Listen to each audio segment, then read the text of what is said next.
बोलावलं त्यागड्याला जा. ओ पाटील, इज्जतीने बोला. बोला उग्रवाद माता की.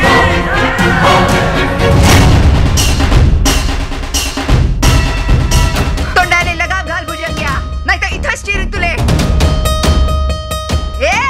आजपासून तिच्या शेतातनच गाड्याची ये जा करायची.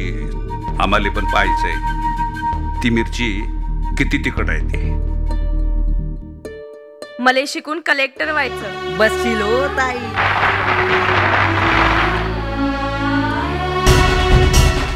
जे पोलिसांचं काम होतं ते गावकऱ्याने करून नायनाट केला महारोगाचा साहेब. परिस्थिती ना परिवर्तनशील असते, होईल त्यांचंही मत परिवर्तन. त्या क्षणाची मी आतुरतेने वाट पाहते. चांगल्या कामासाठी निघालो होतो, हे बुरी मांजर आडवी गेली.